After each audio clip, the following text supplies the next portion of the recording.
And we are now in session for the recommended budget. We will begin with Pledge of Allegiance and a moment of silent reflection. I pledge allegiance to the flag of the United States of America and to the republic for which it stands, one nation, under God, indivisible, with liberty and justice for all.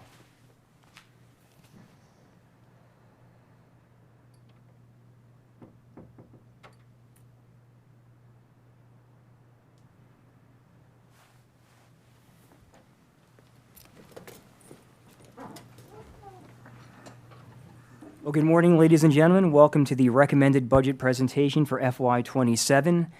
Just to give everybody a brief introduction here, the recommended budget that we will be receiving a presentation on today has been based on previous years, has been crafted by budget and management with some input from commissioners. This is not the final budget. I think that's incredibly important to say. This is not the final budget. This is only a presentation. The final budget will occur in May. And after today, the commissioners will begin working in earnest on the budget, beginning with agency hearings next week. Today is, again, just a recommended budget presentation. And so, Ted, I will kick things over to you and Heidi to take us through this amazing presentation. Yeah, sure, after you stole my thunder. All right, so next step in their journey, FY27 recommended budget and our plans for FY27 through 32. As always, I encourage you to not read ahead in the presentation. There's an order to this for a reason, and I want to step you through it.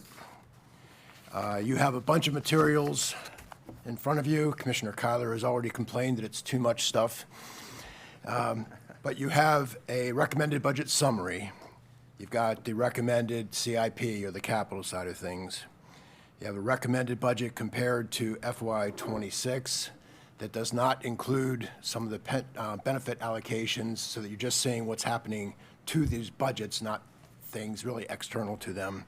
And then you have the same information with the benefit allocations, which is actually what the budget will look like.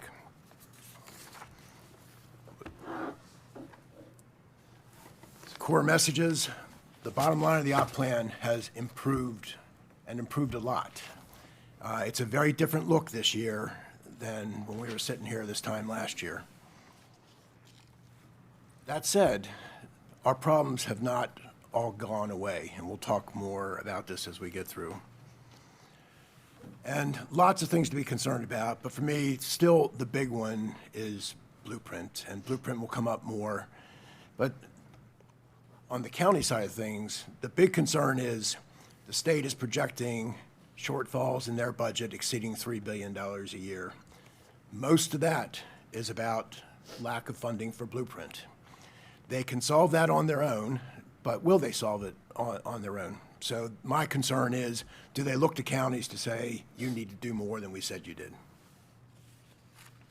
FY26 year end, we talked about this less than 2 weeks ago. I'm not going to spend a lot of time here, but just a quick refresher. Point in time, as of a week and a half ago, our revenue projection would lead us to expect about $44 million more than what we budgeted. This is really about all of your major revenues coming in more than we expect, which is not common. But the big change is income tax. And as always, I remind you, we get 90% of our income tax revenue in 4 big distributions. We've gotten 2 of those.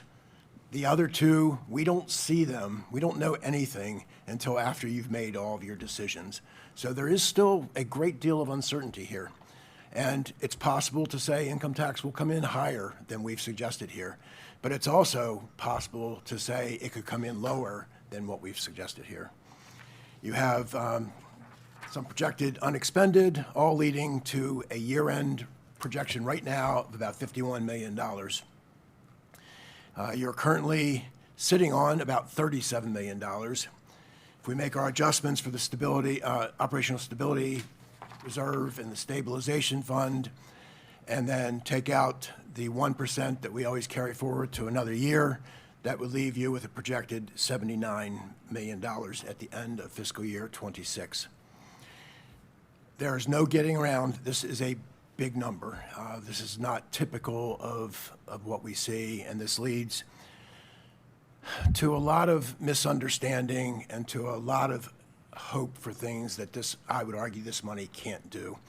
And that's, people have a lot of things they'd like you to do, a lot of things they'd like you to fund, and often what we're talking about is ongoing funding. Not the only one by any means, but the biggest would be funding for schools.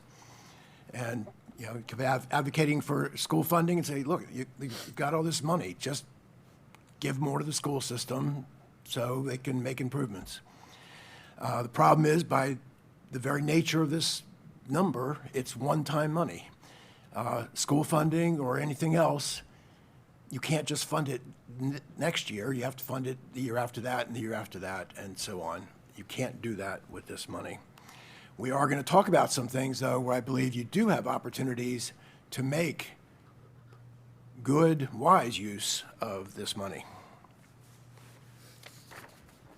And on that idea, I think this will get more discussion as we go through the process, but I want to bring up some ideas. And this is not an exhaustive list. There are lots of things we could talk about, but these are some, well, 3 that I think you really should consider, and 1 that comes out of some conversations you've had.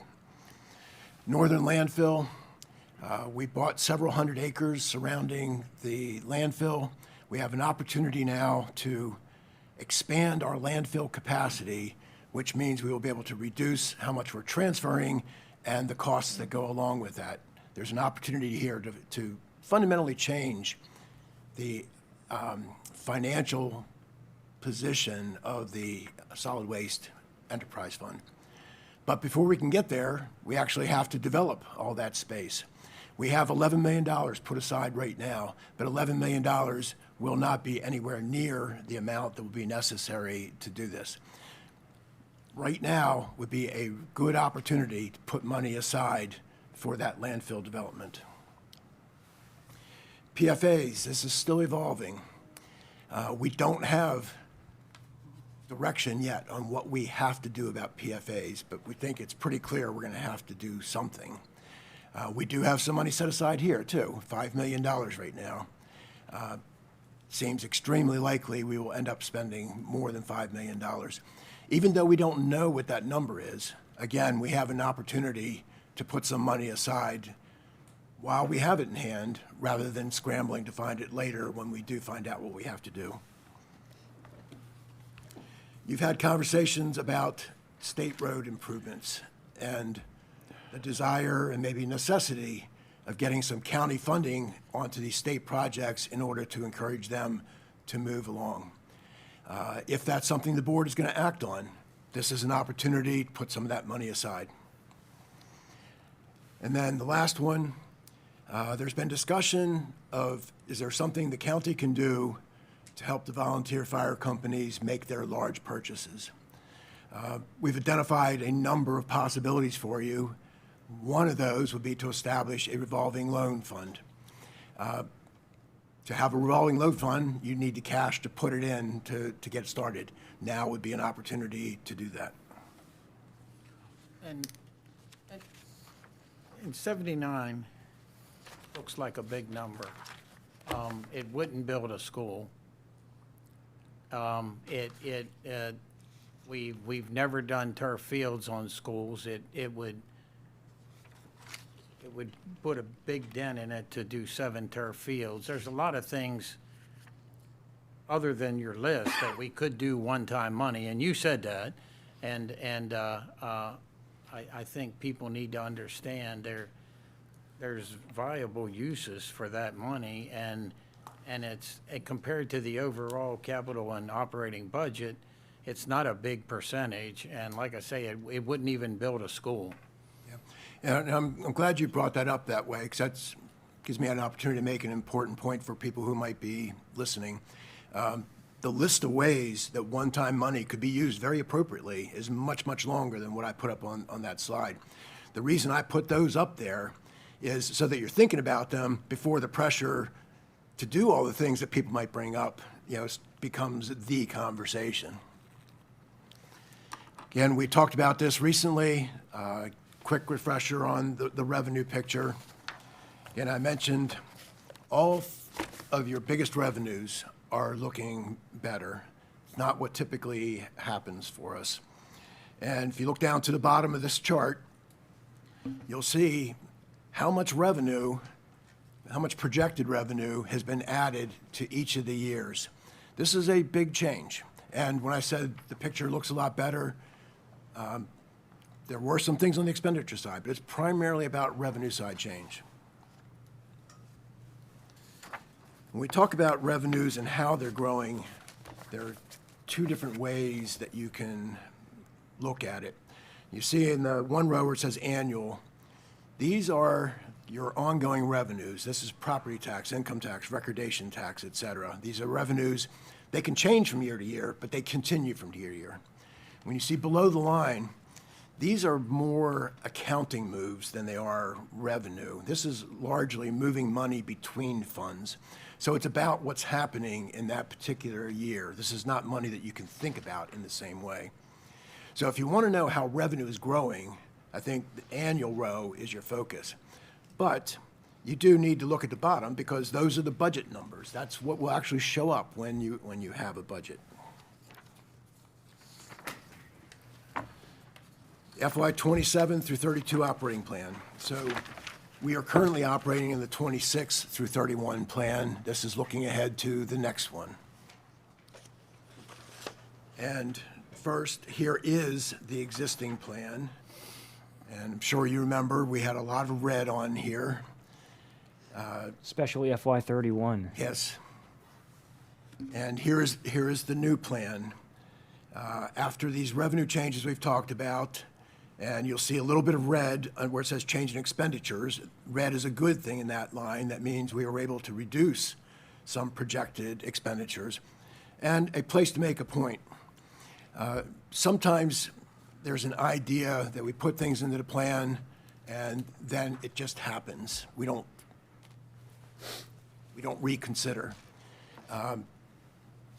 This is places where we reconsidered expenditures and said, no, we don't need as much as we said we might need when that time comes.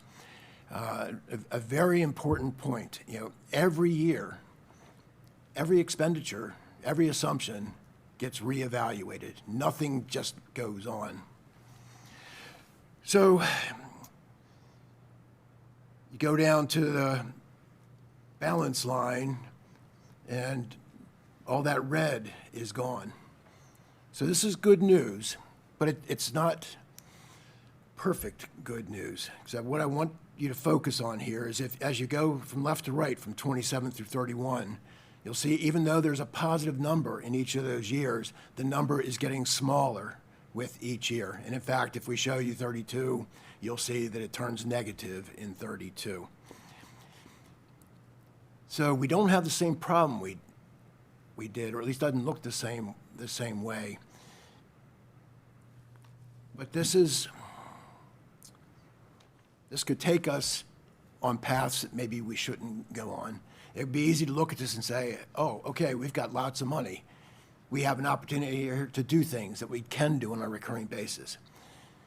But for what we know and what we think we know right now, what we're saying is, if you build recurring expenditures in, by the time we get to 32, a negative number is just going to become a larger negative number. And I think, Ted, it's also important to point out that if we add, when we do add more expenditures, FY 28 and beyond, those numbers don't stay the same. Those numbers decline with whatever expenditures that we increase. Yes, exactly. This is all before the board has taken up any consideration of anything that they might want to do with an ongoing impact. And I also want to take a moment here to point out, in FY 27, you go down to the balance, you see $27.8 million. Now, if nothing else happened, and I'm not suggesting it's going to work this way, but if we did nothing else and just said, okay, we're ready to adopt this budget, you have to adopt a balanced budget. That has to be a zero on the bottom line. So how do we get there? And I'm going to explain how I believe we would get there, because it doesn't feel right to people, and it's hard to understand. What I would suggest to you would be to say, we reduce our revenue projections by $27.8 million, leaving you zero as your balance. And the reaction from a lot of people is, what, you're just going to make money disappear? And no, we're not going to make money disappear. We're going to change our projections so that we have a balanced budget to adopt. But if that's right, in FY27, that revenue is all going to show up. At the end of the year, you will have that money, and you will have an opportunity in fiscal year 28 to consider what you do.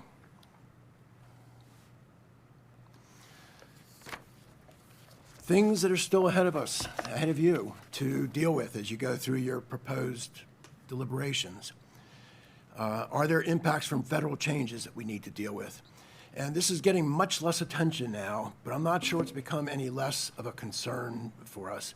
There's still a lot of uncertainty at the federal level that can impact us locally. The list is long, but at the top of my list are FEMA and HUD. There are changes happening there. We still don't understand exactly what they're going to mean, though. And in the end, if the changes come our way, one of two things has to happen.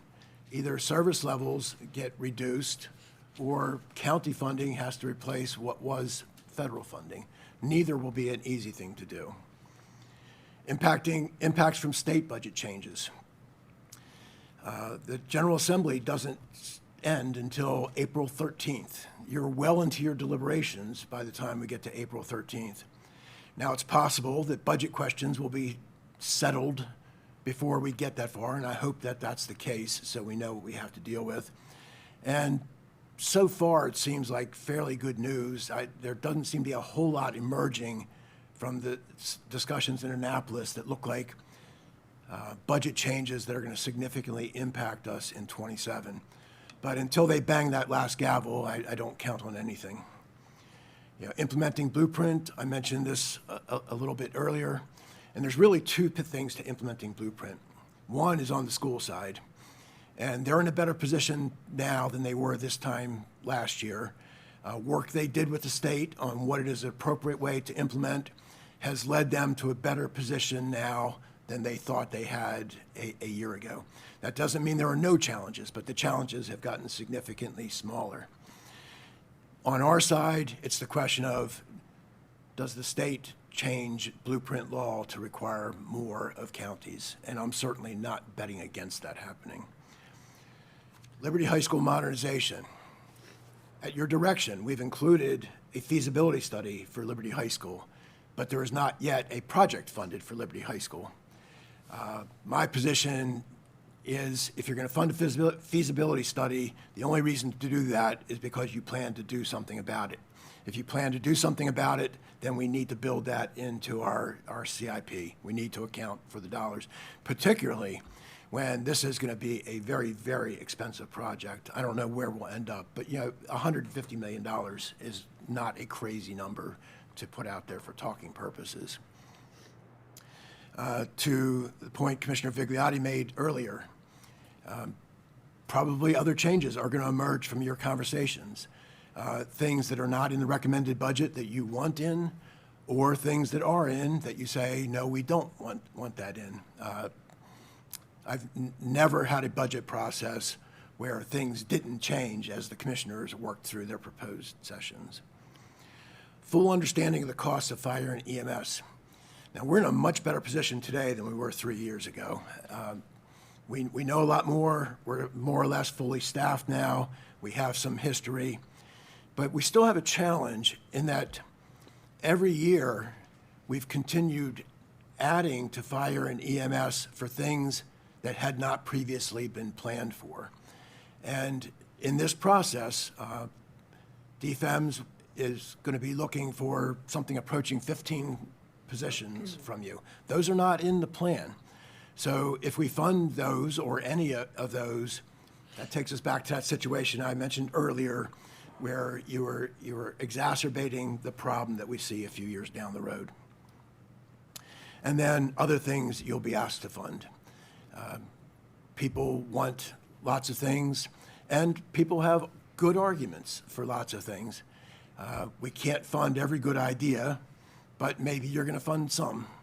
and we'll have to deal with what are the implications of that to your budget and plan. Changes from the adopted plan, the existing plan, to the next one. And again, we already went through this, so I'm not going to spend as much time here.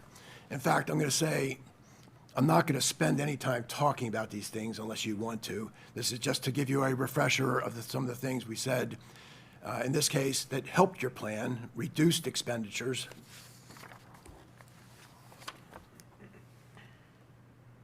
I do want to mention one thing here. The last bullet says Sheriff's Office pension reduced to match actuarial study. This is not specifically about the sheriff. It's about the public safety pension. But if you're looking at certain numbers, you would see this change in connection with the sheriff. You wouldn't see it in connection with DFEMS because there's so much other stuff happening. It disappears into other numbers. These are also things that helped your plan. Here we capture the numbers. This is a slide where red is good.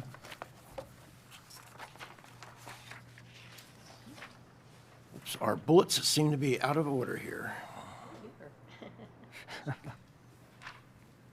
Okay, so things that made your plan worse off. State cost shifts. They've added more to what we have to fund school pensions. They added more to what we have to fund community college pensions. They gave us a new payment for private pre-K and added library pensions. And not a new argument, but with every one of these, I continue to argue there's no good reason why the county should be paying any of these things, but we do because state law says we do. And the payments for pre-K might even go a little bit further for me on the hard-to-understand logic of our role in funding this. Comptroller, SDAT, we're paying more for that. This is going to get some more conversation later, but there are costs that are being moved from DFEMS to other departments. Coming back to that. More things that made your plan worse. Here we capture the numbers.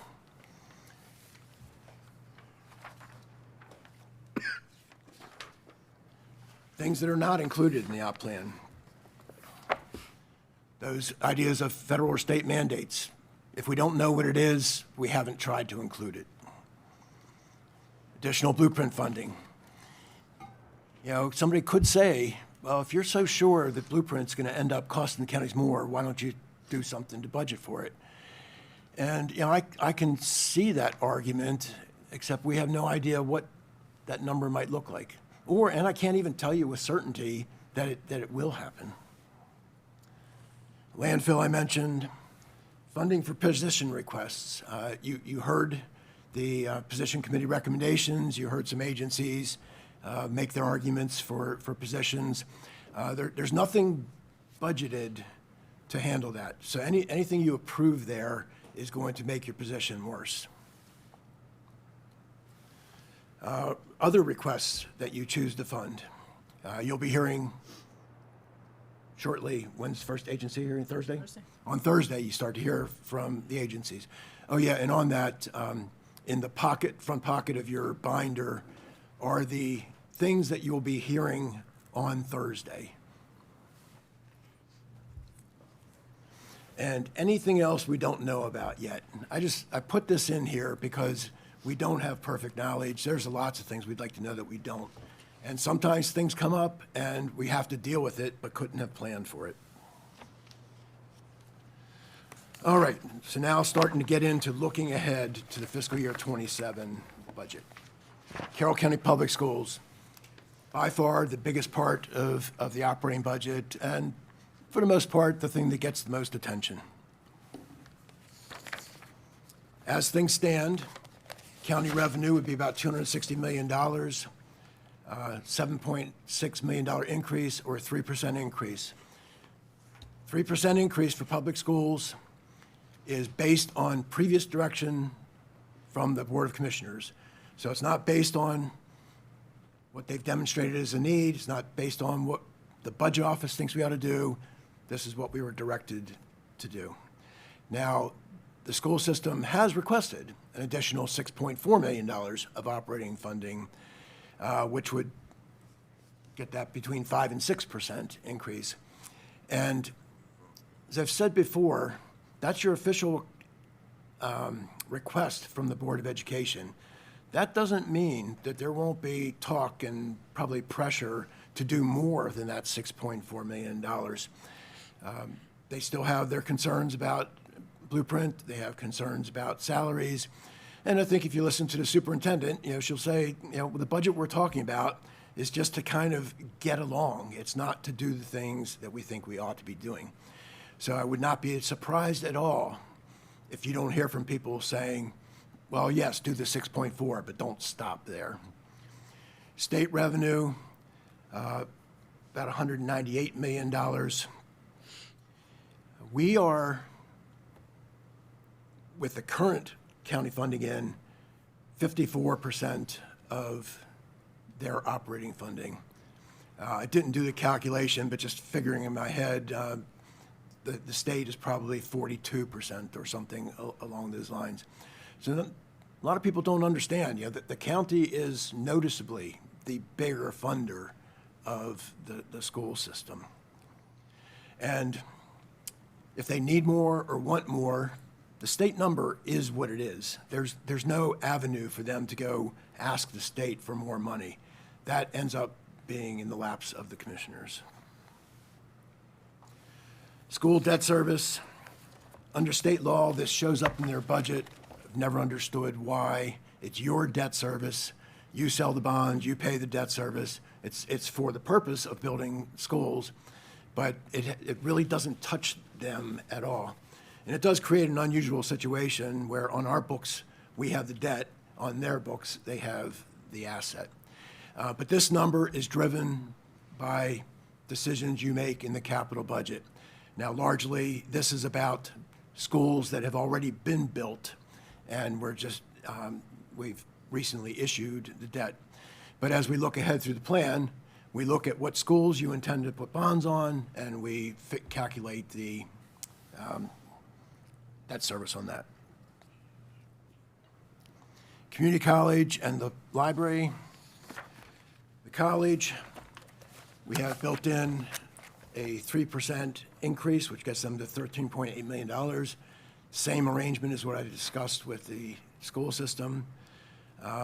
They're getting a pretty good increase as things go from the state this year of a little over $1 million. Tuition increase of about $200,000, bringing them to a total budget just under $44 million.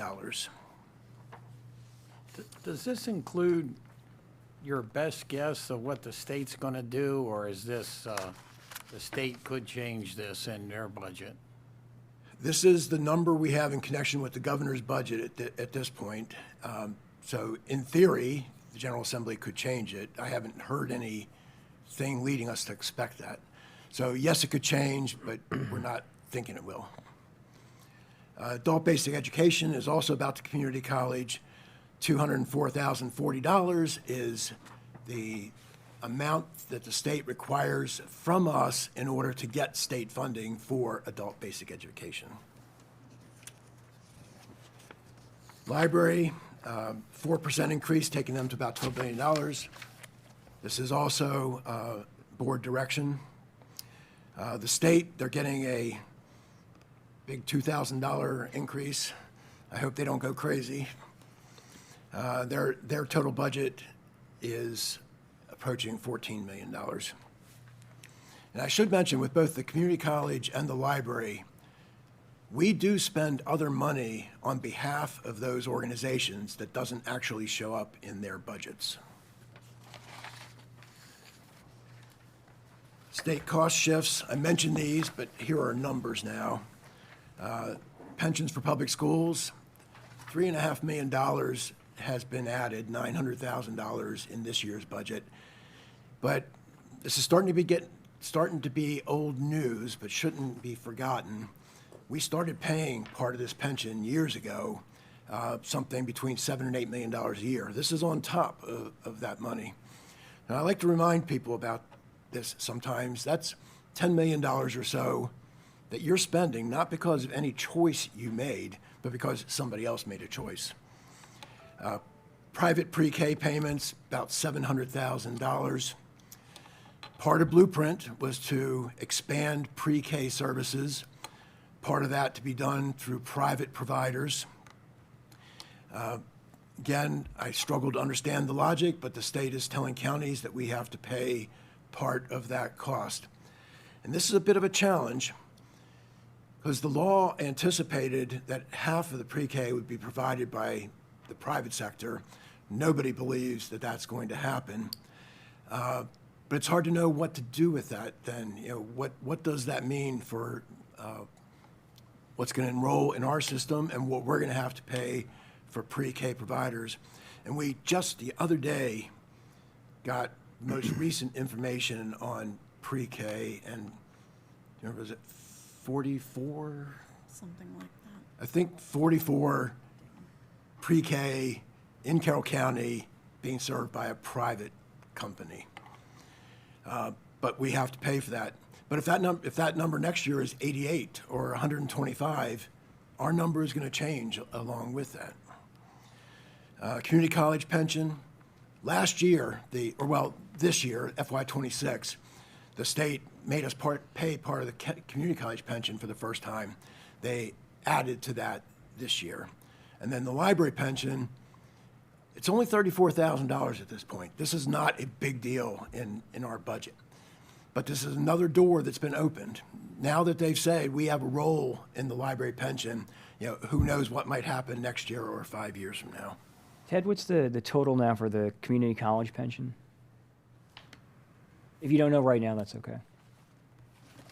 Heidi has it here. We can get it. College pension. Just under 200,000. All right, thank you. 178 is the dollar amount that we have. And at some Thank you. point, it'd be nice just to have a total of all the shifts, like the cumulative total. It might be somewhere in here, but just, so this is the increase for this budget, but just how much in general we're paying extra. Okay, public safety.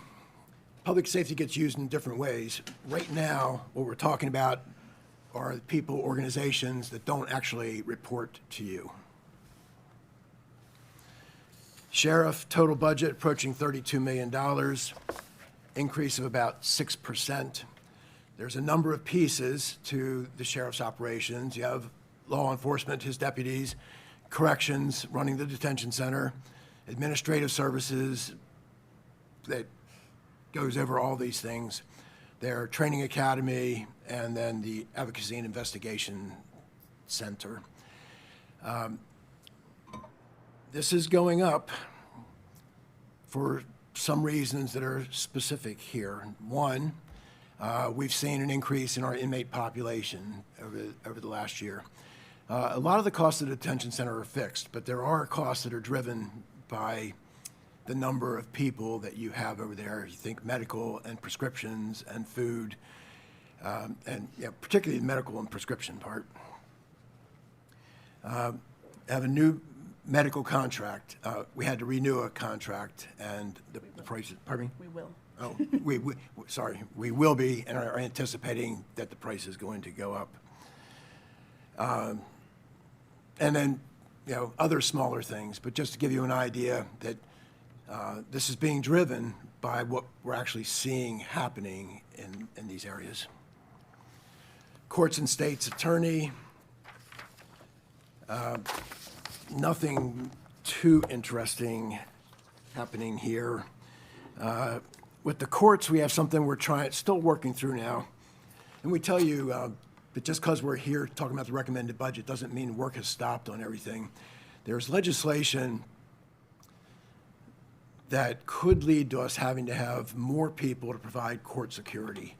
We're still trying to make sure we understand exactly what that requires of us and what the gap is between what we have and what we need. But we did build in some here, right? No, we have not. Okay, so that would be something that might still change things.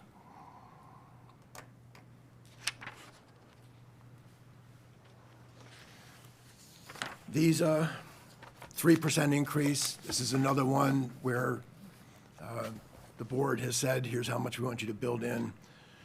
LoSAP is flat from 26. We get an actuarial study once every 3 years. We'll be getting that later this year. Once we have that, we'll evaluate the position, and in FY '28, we'll talk about what we might need to do. Animal control. For people listening, this one can be confusing sometimes. We contract with the Humane Society to provide our animal control function. The Humane Society does more than what we give them money to do, and sometimes the lines can get a little blurry. This is a small increase, but there's really a 3% increase in their base. It just doesn't look that big because we're replacing a trailer this year that is less expensive than a vehicle replaced last year, so it offsets some of that increase. Now, looking at commissioner agencies, these are the people who actually report to you. Now, I mentioned this earlier. I want to take a minute to go through this because it's not necessarily important that you understand all these numbers, but it is important that you understand, at least conceptually, what's going on here. We have a lot of things that we budget in central agencies. We do our vehicles in fleet. Most of our IT costs are in IT. When we started funding fire and EMS, we didn't do it that way. We were capturing all those costs in fire and EMS specifically because we wanted everybody to be able to see how that number was changing. The need to do that is not as important now as it once was. Mechanically, it's complicated, and it makes it complicated to explain why things look the way they look. So in the '27 budget, we are moving to treat DFEMS like we do other agencies where they have these central agency costs. So if you see fire and EMS, the very first row there, 29.7 in '26 and 22.6 in '27. First, really important idea. That doesn't mean that anything that was being done before is not going to be done in the future. This is no reduction to services, simply a relocation of where money is captured. Now, the EMS billing fund, you see, goes up. That's because, and we're going to talk about this more in a little bit, FY '26 revenue was actually higher than we counted on, so we have a fund balance there, much like we talk about in the general fund. In the '27 budget, we're going to use that fund balance as part of the funding for 5 ambulances. That's going to happen in the EMS billing fund. That number won't be that big next year. So you can see, you total those, and that's down some. But then you look down the right-hand side, and you look at risk, health, tech, fleet. Those numbers are all going up in those agencies. That's the offset for the numbers that are going down in DFEMS. If you go all the way down to the bottom, you'll see the totals do increase from '26 to '27. Now, again, I want to take some more time here. I watched this session from last year's budget, and I feel like I didn't do a good enough job of explaining the EMS billing special revenue fund and how it works. I want to try to make this clearer. So right now, we're only talking about EMS funding, or EMS funding and expenditures. The pie chart on the left is revenues. Where is the money coming from to pay for these expenditures? The green is general fund tax dollars. The blue is your EMS billing revenue. And the red is another pot of money from Medicaid that we take some advantage of. So that's where the money comes from for providing EMS services. The pie on the right is the expenditures. Where is the money being spent? And when I say where is the money being spent, that is the way we need to look at this, because it's not about the spending as much as it is where are we capturing the spending. You'll see the green here again is general fund. So if you look at that op plan under EMS, that's the green we're looking at. The blue is your EMS billing special revenue fund. And a reminder, that revenue is legally restricted. The only thing we can use that billing revenue for is providing EMS services. And the thing that makes this complicated, both complicated from a mechanical standpoint from us and complicated in explaining or people understanding, is that spending has to happen in the EMS billing special revenue fund. You can't move the revenue to the general fund. You have to move the expenditures to the special revenue fund. So if you want to see all of your spending on EMS, you have to look at both the general fund and the special revenue fund to capture it. So if you look at this just in numbers, you have a little over 10.5 million of general fund dollars going in. You have 10.5 million of special revenue fund going in. Total EMS spending, a little over $21 million. Now, if we extend that beyond EMS to the whole fire EMS, you'll see under the revenues, the green, general fund revenues has gotten a lot bigger. That's because we're paying for all the stuff that's not EMS, and that has to be with general fund dollars. Then you see that EMS billing revenue is a smaller part of the pie. It's no fewer dollars, it's just a smaller part of a bigger pie. Now, on the expenditure side, where's the money being spent? Again, you see the special revenue fund get smaller and the general fund get bigger. Again, we're taking on all the fire and administration costs that aren't specifically about EMS. So before I go on, did that help? Yes. Ted, can you just tell us, it seems like we've improved dramatically on billing. Is that accurate over the years compared to when the volunteers did it? Well, we will never have a way to answer that because we didn't have information on their collections, although we almost certainly are collecting more. I think there's little reason at this point to think that our collections are going to grow in any significant way. I mean, as there's more activity, there'll be more billing, but it's not going to jump by millions.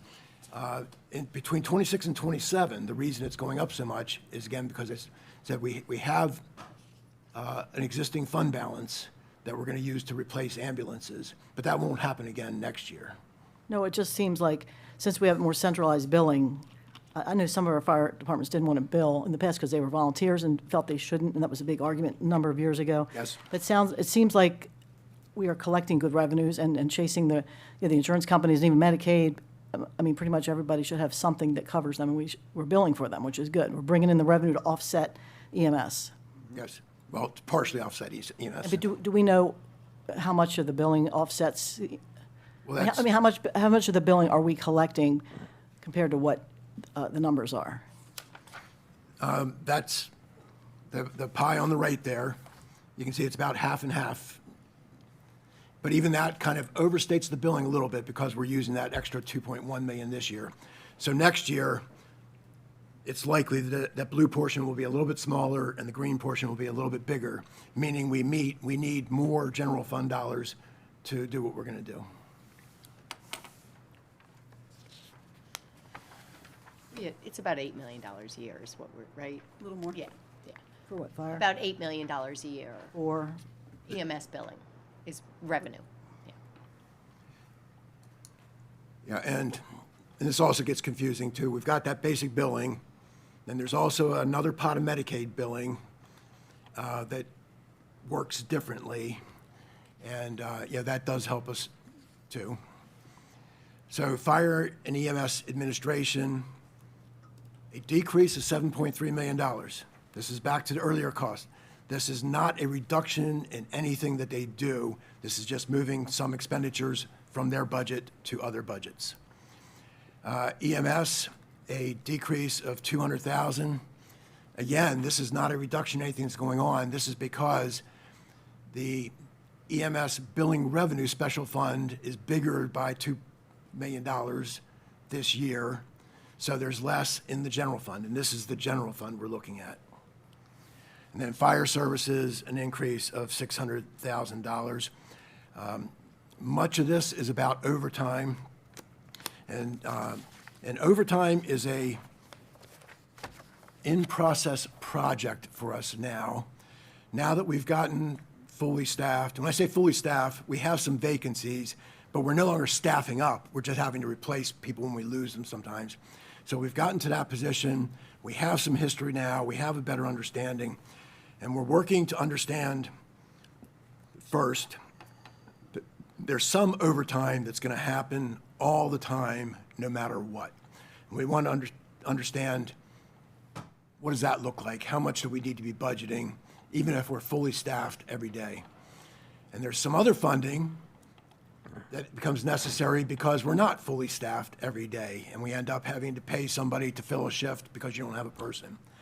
And then we also want to understand, are there any other discretionary choices that are being made? And the goal, in the end, is to be able to get comfortable that we are appropriately budgeting for overtime. I'm hoping this time next year, we will be in that position. EMS Billing Revenue Fund, this is an increase of $2.5 million. 2.1 of that is because of the fund balance I talked about. The other 400,000 would be an actual increase in billing or in that Medicaid money. Oh, yeah, and we have to attach expenditures to the EMS Billing Special Revenue Fund. Remember, the money has to get spent in that fund. It really doesn't matter what dollar is spent in the general fund and what dollar is spent in the special revenue fund. In both cases, they're going to be EMS expenditures. So what's going to happen, just in a practical way, because we have to match the expenditures to the revenue, is the specific expenditures will likely change from year to year just to keep us appropriately balanced.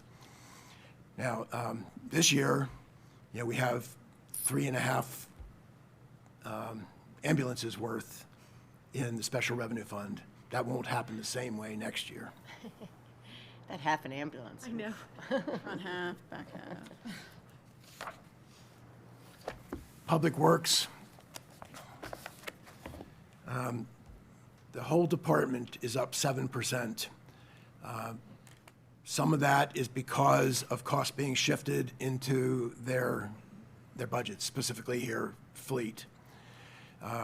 We're dealing with cost changes in electricity. Vehicle replacements, the world has calmed down some, but we're still seeing price changes on us.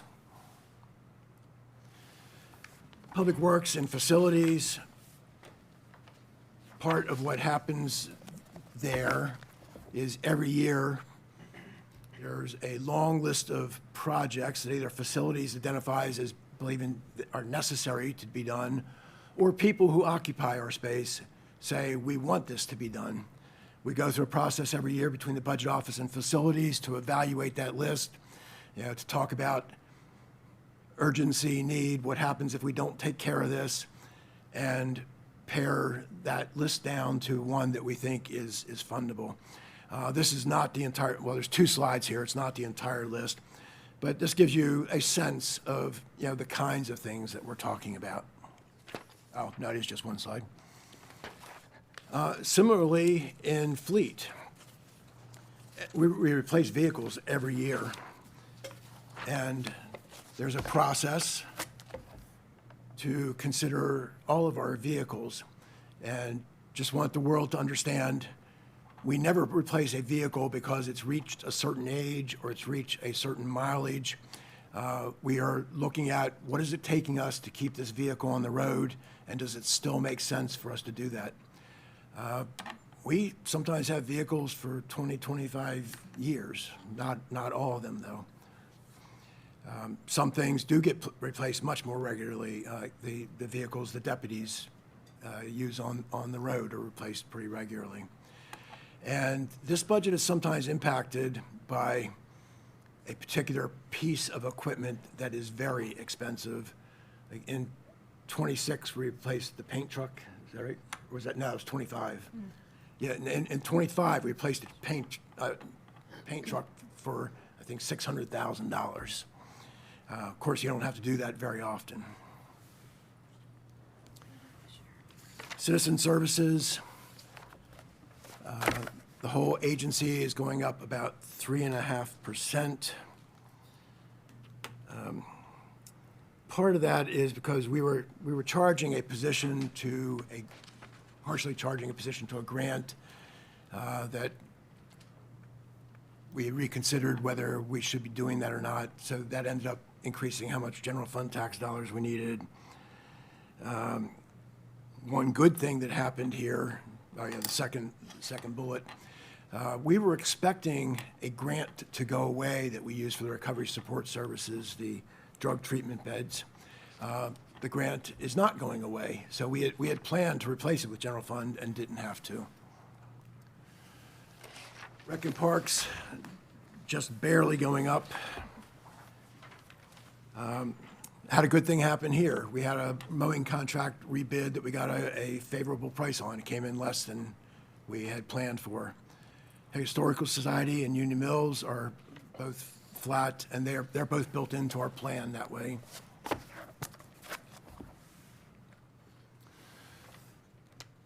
Emergency management and communications, pretty hefty increase here, at least. There's one thing in here, every 5 years, we have to do a hazardous mitigation plan. We need some outside help for this, added $125,000 to the budget. I've mentioned to you that we've had to make some changes for overtime and holiday pay. This is one of the places that got hit by that. Technology services is a larger increase than most, and unfortunately, this is getting to be a pretty regular story here. We've talked more than once about, the change to more and more software and in the cloud services and the financial difficulties that causes us. Human resources, this is another place where some of the costs that are moved in from DFEM, so this is offsetting the decrease you saw there. Health and fringe benefits, a lot going on here. At first, there were costs moved from DFEMs. We actually reduced OPEB funding. Medical claims are growing 6.5%, and that's based on what we're experiencing.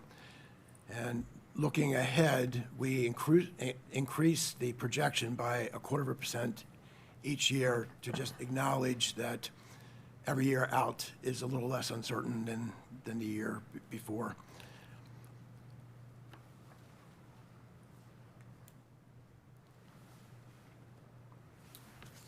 Comptroller, this increase is mostly about SDAT.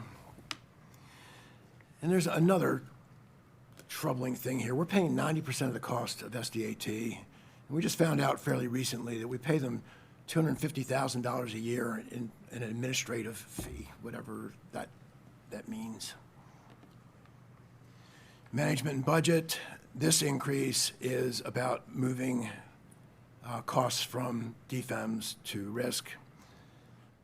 County attorney,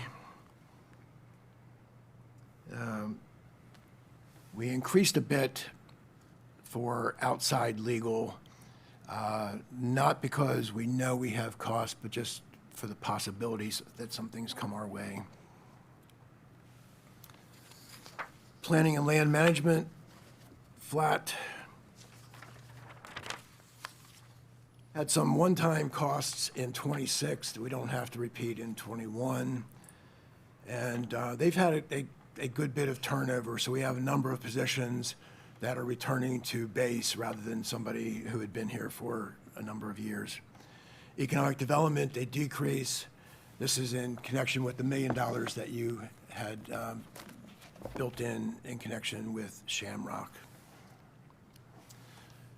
Watershed Restoration and Protection Fund. This is another fund that sits by itself. And this is the arrangement we have years ago when people were fighting what they called the rain tax. Carroll did not institute a property tax increase, but we agreed with the state to dedicate part of our existing property tax to these purposes. So we have a fund where we have to keep track of what's being spent and how much of our property tax that takes away. Ted, what portion is dedicated? Well, that number changes every year depending on our expenditures, but it's about Penny? pardon? Between 1 and 2 pennies, I think. Yeah, that's what I was thinking. We had to really put that in I didn't know we had to do that. There's I an knew agreement I with knew the we were state. doing it in our budget, but I didn't know it had to be dedicated. Yeah, and it's listed on the back of every tax bill. But is it a certain percentage from the No, state? no, we calculate the costs and then back into what does that mean as part of our property tax. But in practice, it's fairly steady, and we can check the number this year, but it's somewhere between a penny and 2 pennies. So we don't really care about how much we're getting accomplished, they just care about how much we put in? I thought it was about how to Well, get. we have an NPDES permit where they care very much about what's getting accomplished. So, okay. And we have to do a report every year. I just didn't know there was a certain amount. I just knew we had to get to a certain point, and we were doing very well. Okay, They look at both sides. okay. So we report on the tax bill what percentage goes to this watershed restoration. Thanks. Commissioner's budget is out of control. And the little bit of an extra increase there is because you increased some of the hours for your legislative liaison. We didn't get a pay raise. No. But just in case anybody's listening to that and said, well, shouldn't be able to give yourself a pay raise, they can't give themselves a pay raise. That has to happen in Annapolis. Not in Carroll. This goes back a number of years. This board put some funding in to battle opioid abuse. This is really the smallest part of this. This is 2 programs. One is after school with the Boys and Girls Club program, and the other is a health department effort that I can never remember the name. Mobile health. Mobile Health by Affiliated Sante. What's it called? It's the Mobile Health. Oh, Mobile Health. Yeah, Affiliated Sante is the company. The big money doesn't show up in this line, but commissioners added money to the sheriff and the state's attorney in the form of maybe a dozen positions. I don't remember exactly now. And there was, YSB. yep, I was going there. I'm just checking. And the commissioners asked Youth Service Bureau to add drug treatment services to their mix and provided funding for doing that. Chris Swam and Company, about 3%. Citizen Services, nonprofit service providers. Yeah, and I specifically refer to them this way, because a question that comes up sometimes is, why are you donating money to nonprofits? And it's really not what's happening. It's not like nonprofits say, can you give us a donation of $10 or $10,000 or $100,000? We have arrangements with these agencies to provide certain services that we believe we want provided in Carroll County. So as a group, it's about a 2.3% increase. There are 2 slides here that show how much each of those agencies is going up. This is another place where these percent growths have been determined by commissioners and are just simply built into the plan. Ted, are we, what's the policy on making sure that the status of the nonprofits is up to date before we fund them?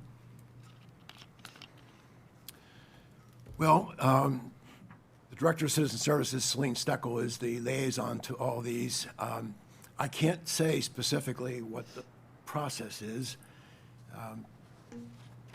We can check on that. No, I just think, given what's going on around us, we should make sure we have it in place, because I don't want to be in the headlines of saying somebody's not up to date. Plus, it forces them to be up to date, and sometimes they don't realize they're not up to date. So I think it's important, if everybody nod their head and say yes, just that someone somewhere in the before the money goes out, knows that the nonprofits have their 1099, they're in good standing. Yep.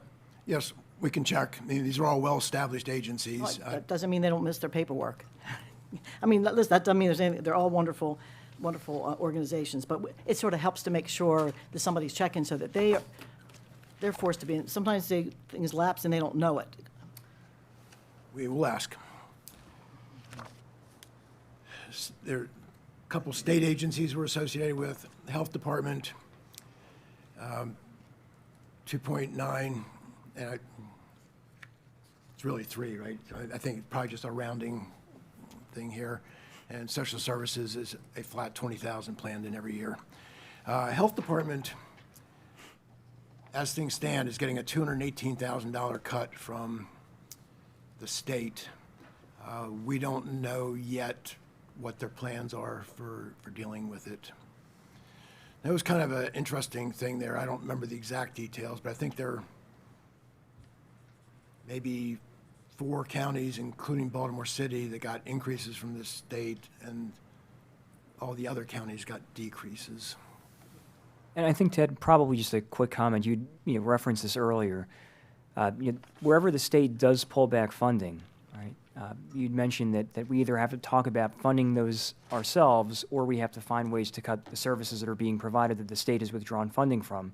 And so I think that's important to remember for anybody who's interested in how these sorts of things operate, is that the county will have to make up for things if we want to continue to provide certain services. And obviously, there's only so much that we can do, which is why it's important to pay attention to what the state is cutting. So often the commissioners get blamed for cuts or decreases, but that's really not the case. A lot of it comes from the state, and it's worth bearing in mind as we go through this.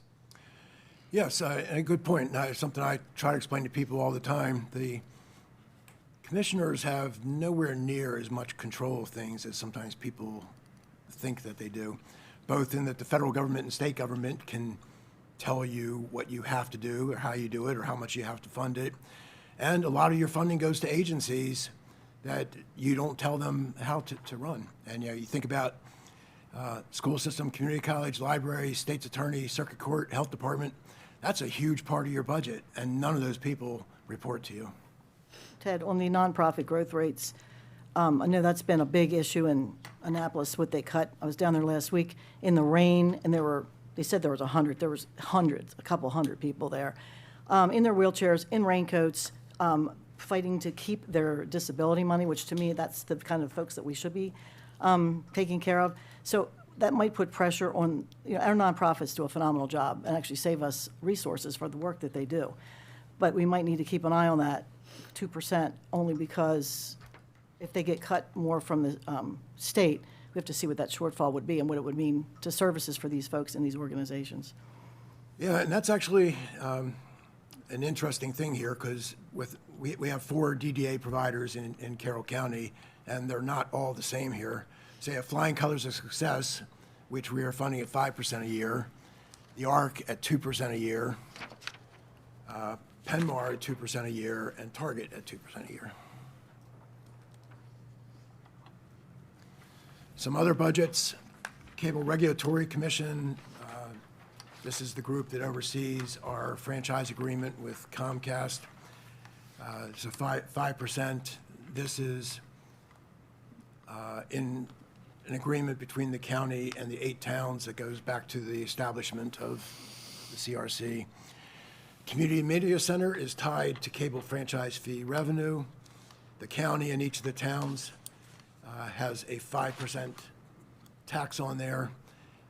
Again, that same agreement, we all give the CMC 40% of that revenue, or 2 of the 5%, however you want to look at it. This is becoming a problem, not a surprise, but this is no longer a growth revenue, and it's starting to look pretty likely to become a declining revenue. This is their primary source of revenue. I'm sure this is going to be a topic of discussion. Well, in fact, Richard Turner, the director, is going to be coming in this year to talk to you. I'm sure it's going to be a source of conversation in the coming years.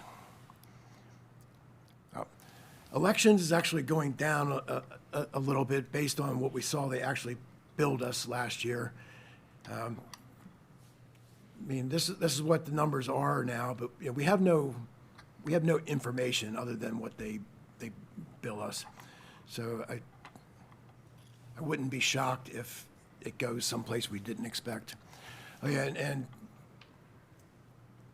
also with elections, there's equipment that the state is telling us we need to participate in buying for elections. We have money budgeted. We're still working through this, but we think we might be a couple $100,000 short of what we're actually going to need, but another one that's kind of in process. Extension office. I don't think there's really much to talk about here. Pardon me? They will be in next week. Yeah, right. They're going to be coming in to ask you to fund a position. Sewer conservation, we replaced a vehicle in '26 that won't be replaced in '29. Weed control, spongy moth, nothing really to talk about.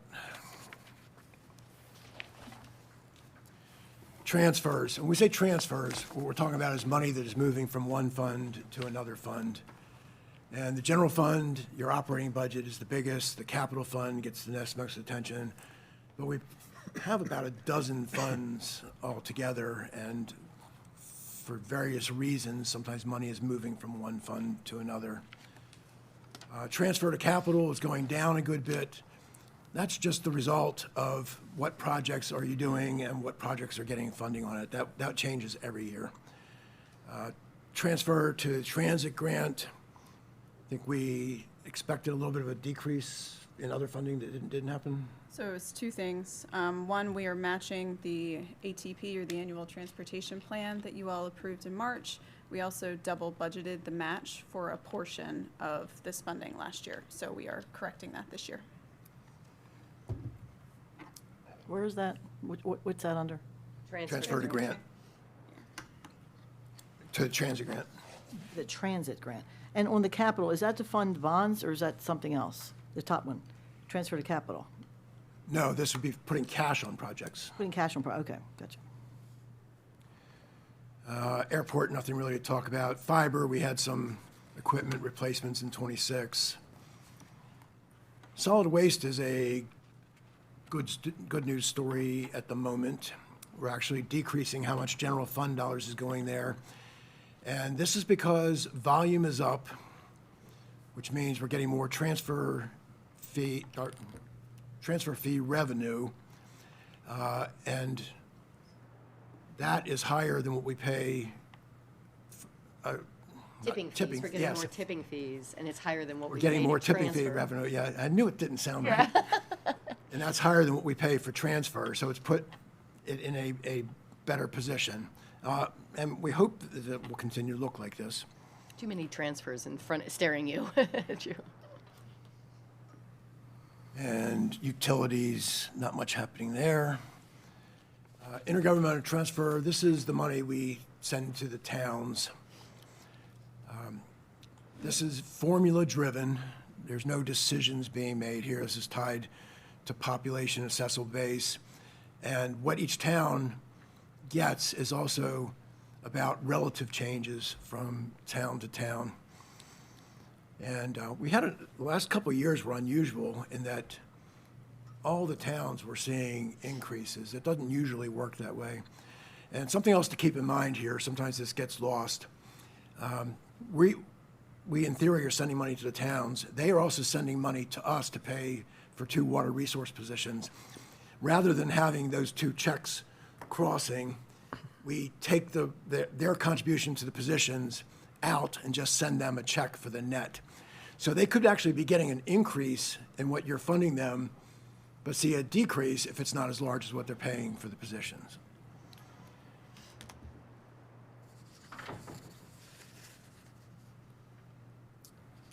Debt service, this is just tied to what projects are happening in the CIP. Stormwater debt service, again, just depends on the projects. IPA debt service. We don't, two things happen here. We don't do a whole lot with IPAs anymore. Most people are choosing to take a lump sum payment. This is for Agricultural preservation. yes, thank you. Agricultural preservation easements. I believe we did have one, so that changes the debt service. But then there's another thing that happens with old IPAs as they mature. When the end of it comes, you'll see both an expenditure happen and a revenue happen. They offset each other, but they happen in different places. So it looks like an increase in one place and a decrease in another. But at the bottom of everything, it doesn't change. Pensions. Pensions are large, what we put in pensions is largely driven by actuarial studies, but sometimes there are other things in the mix. With our public safety pension, in the mix recently is we've been adding a lot of positions for DFEMS, and the board has increased the benefits to the public safety pension. Both of those add to costs. While we respond to actuarial studies, this is another one that's kind of, the public safety pension is still on our minds. We have this built in as a decrease right now, but do we really want to do that? Because we don't know with great certainty yet exactly what the outcome of adding positions is. Some of them have been captured, but not all of them. And we have actuarial estimates for what the benefit changes will cost, but they're just their estimates. We don't know what that will actually do. So when we get into the proposed budget, we might still come back to you and suggest that, you know, maybe we leave this where it is. Did you say that the DFEMS is under the county employee pension plan or under the public safety pension? Public safety, Under public safety. So why'd the employee one go up so much? because we've been staffing up for EMS. Oh, that's what I meant. Oh, I'm sorry. Is the EMS under the county or under the public No, safety? No, I just answered you wrong. Okay. So we backed off that one, 26?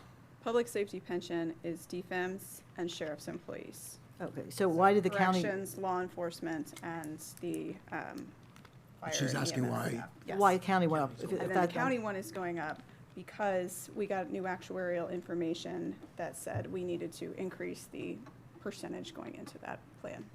And I was just surprised only because we've done good on our returns. Why would that be? I mean, we're over actuarial returns that you were estimated. You were estimating, what, 6.85 or something, you got 10 something. So I would have thought it would have gone down just because we've done well. Well, how we're doing with our investments is part of the story, but what's actually happening with the employees, you know, who retired, how old were they, all is in the mix too. No, the only reason I'm asking, because if we have if we're doing good on the actuarial right now, and we're still having to add 22%, if we have a bad year, that might be worse, because we should have been, in a really good year, we should actually be going the other way. But, well, that's, It's not We're 22% of the overachieving. total funding, it's just 22% compared to what we did year last before, year. of what you're putting in the contribution, gotcha. So it's not really it's a big change, not a huge change. But it, Increase of $1 million. as we move along, and we get annual pension actuarials, you know, we react to what the information was as we're getting it. Then OPEB, decrease in funding, and here we are actually overfunded.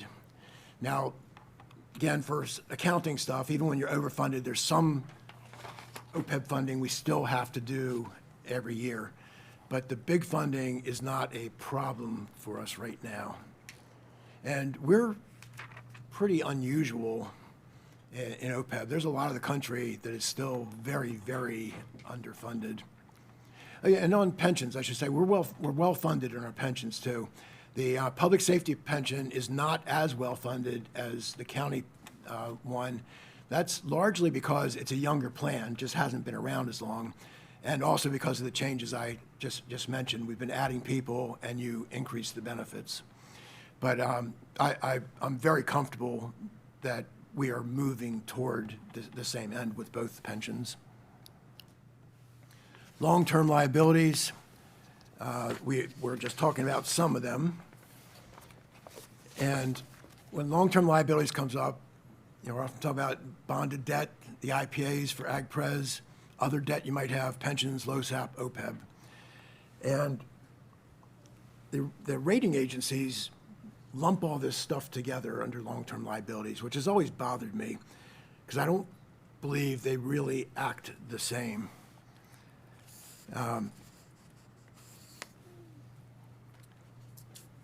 With bonded debt, once you've taken on the debt, you have an amortization schedule. You know dates and dollar amounts you have to pay. You can't make a choice not to pay. But LoSAP, pensions, OPEB, you have long-term obligations, but in any year, there's nothing that you have to do. You can choose to do something less if other reasons are pushing you there. To me, that seems like a pretty significant difference. And in the end, what the bond rating agency doesn't think about it isn't really going to drive, our choices here, though. So bonded debt, we're well below our debt capacity by any guidelines you want to look at. Our problem with taking on additional debt is taking on the debt service that will come with it. Even if our debt to operating revenue looks good, this is another place where if we take on more debt service, the picture gets worse. And the negative that's in 32 gets worse. Pensions, we just kind of went there. We're in good shape on pensions. Things can change from year to year, depending on actual experience and depending on investment experience. But we're on a good path here. And Ted, just for the record, what percent funded are we for the employee and the law enforcement? It's just a good number, so I thought maybe you should highlight it. County is about 98%, and then public safety is about 85% funded. Okay. That's good. That's a plus.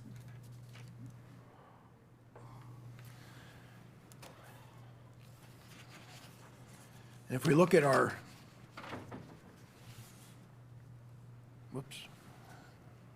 then OPEB, like you said, we're well overfunded. LoSAP, we do have an unfunded liability, but we haven't had an actuarial study since January of '23, so we'll need to see what that looks like when we get the next one.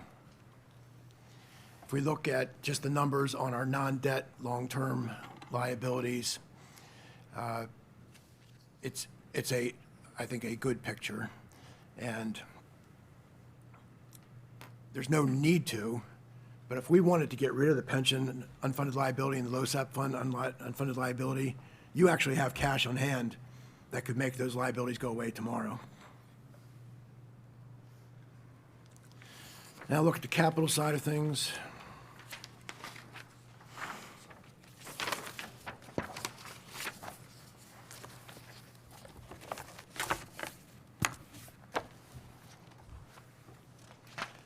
I like to describe the capital budget as kind of inherently lumpy. It's not like the operating budget where you tend to have a trend in what you're spending. It just depends on what projects are in or out in any particular year. In this one between 26 and 27, you see a noticeable change down. I don't remember exactly which projects it is, but state's attorney was in the mix in 26. Yes. That's a big part of it.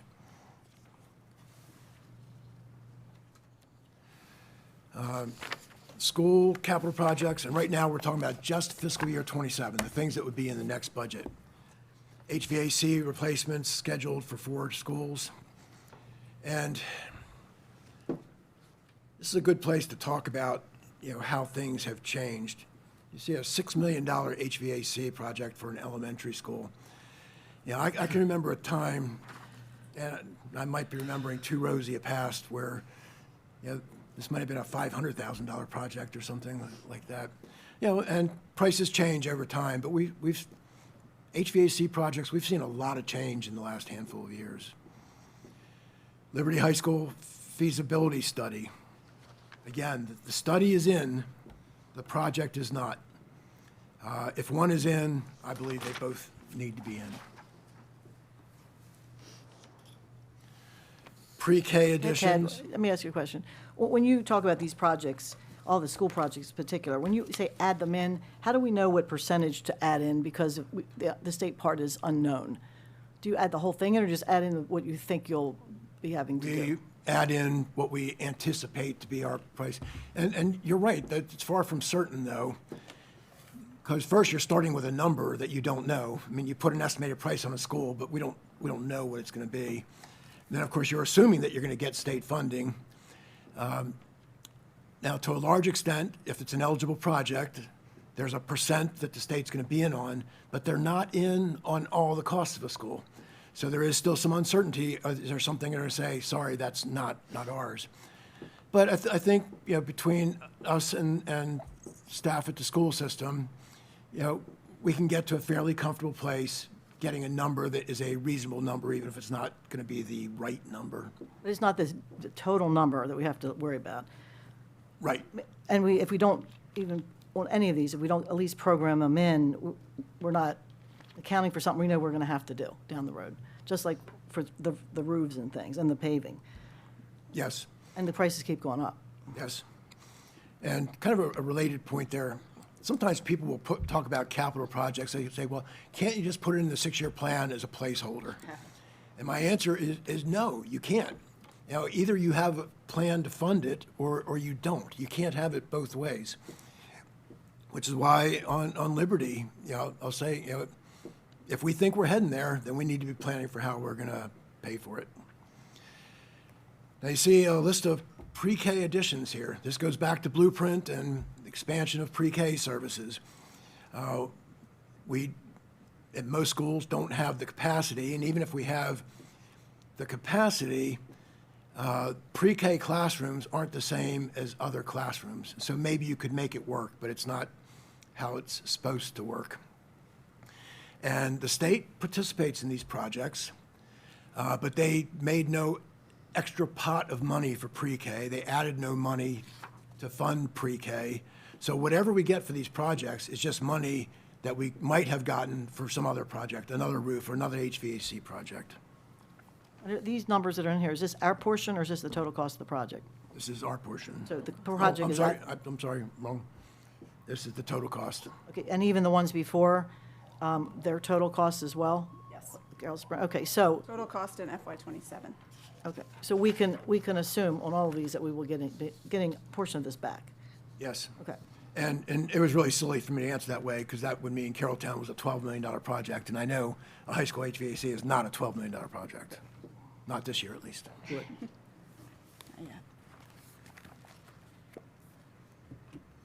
But here, you just look at these prices, even, just pre-K addition, you're talking about $1 million projects.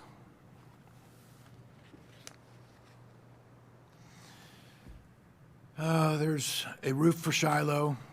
We're not doing as much in roofs as we once were, but that's because we've largely caught up.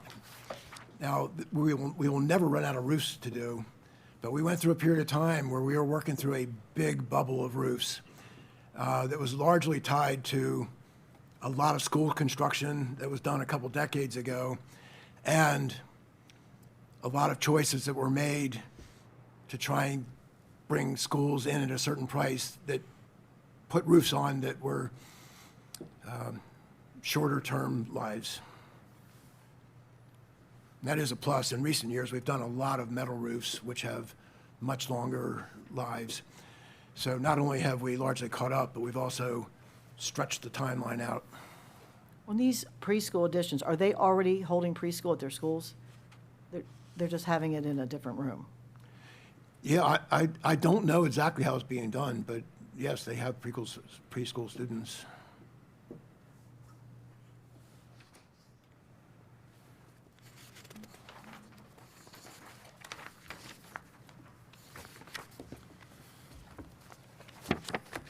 Ag land preservation, $4 million.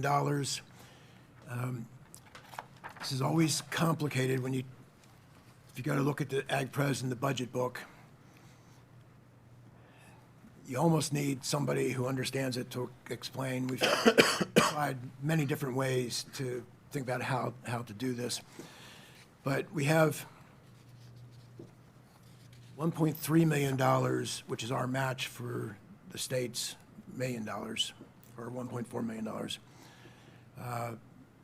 Most of the time, we build in and assume $1 million from the state, although they've become less reliable in recent years.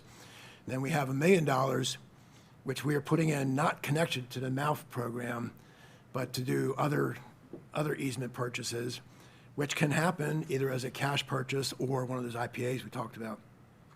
But what also gets complicated when you look at the budget page is any IPAs we've taken on a 20-year commitment. So we need to make sure that we have the money available to meet that 20-year commitment. So it can look like you have more money to do things today than you actually do because you've already committed yourself. On Ag Pres, do we have ongoing money in future years, or do we decide to cut that? We left that in? Yeah. Right? It was out and then back in again. Okay, good. But we only have 2.4. And did you say earlier that most people are taking the lump sum or most people are taking, Almost all take a lump sum. so why would that matter to this then? Pardon me? If they're taking the lump sum, then why would we worry about the bonds? Because you still have to pay for the bonds that have already been issued. I mean, oh, so you're not paying them out of general funds. You're actually borrowing money to pay them up front. The lump sum. The IPAs. I thought we were taking it out of general funds. So if you put $1 million in the budget or 2.4 with the state program match, and they all take lump sum, does that money go out of the budget or does it get funded in the bonds? Well, our match is bonds, right? Our matches, yes. Okay, so the 1.4 that we put in to match the state's money is bonds. But the state has no IPA program, so those will be lump sum purchases. The other $1 million that we put in could be used as lump sum or could be used as an IPA. If it's used as an IPA, and this isn't about selling bonds, but we're still committed to making them payments for 20 years, and we just need to make sure that we have held money aside to do that. I guess what I'm trying to figure out. If it's in here as a budgeted item of a 2.4 for our part, and it's not going out as 2.4, if we're bonding it, it's going out over 20 years. So then the impact on the budget would be it would be the debt, which would be, 20th, whatever the amortization schedule is. So is that what we're doing? The money in the capital doesn't pay for the interest in the general fund.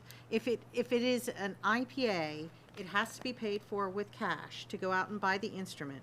Then that 20-year interest payment is in the general fund as debt service. So how does the one?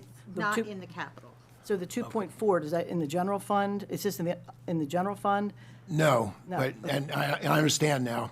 Unfortunately, and Deb, until she abandoned us, was our ag pres expert.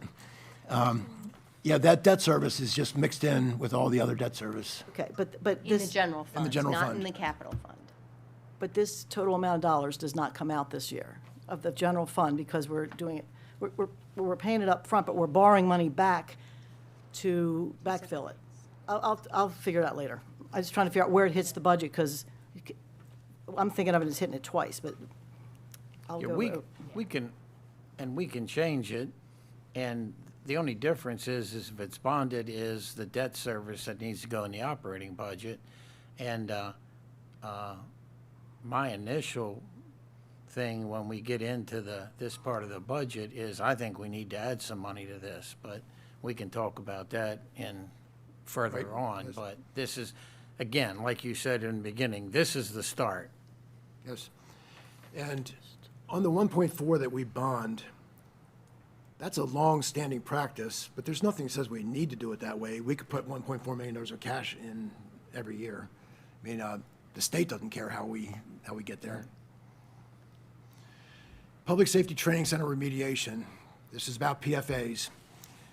Now, this came to you recently. You know, we have construction work to do out at the Public Safety Training Center, but we know we have a PFA problem on part of the site.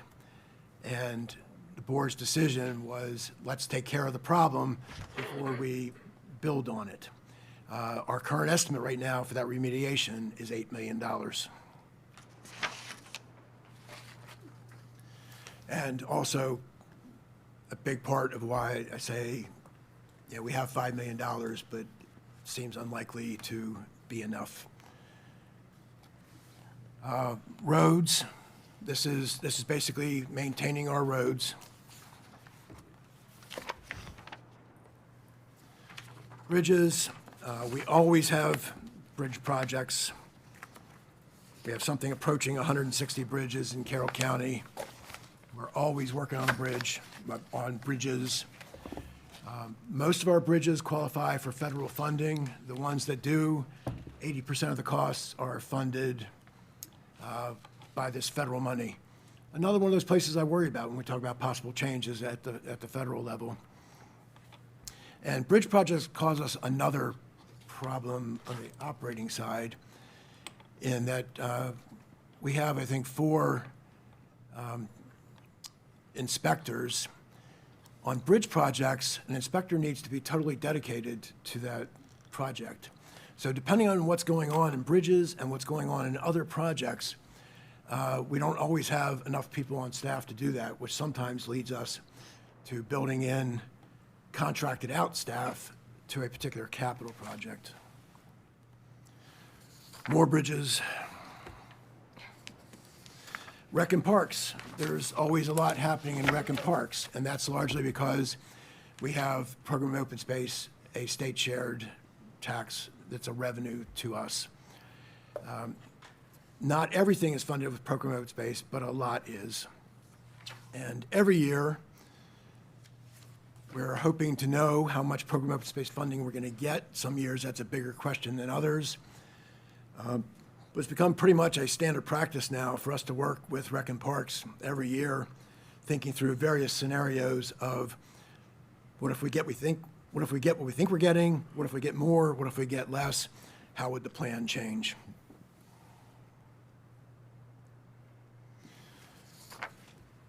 General government. Most of this is just taking care of the things that we own. Detention center access, this is about, I don't want to say upgrading door access. It's really, it's at the point of, I don't want to say failure, but you know, we're past the point where we can just be comfortable leaving it where it is. I mentioned election poll books and printers, elections voting equipment, emergency management. You know, we have 2 911 centers, pretty much always doing something to keep them current.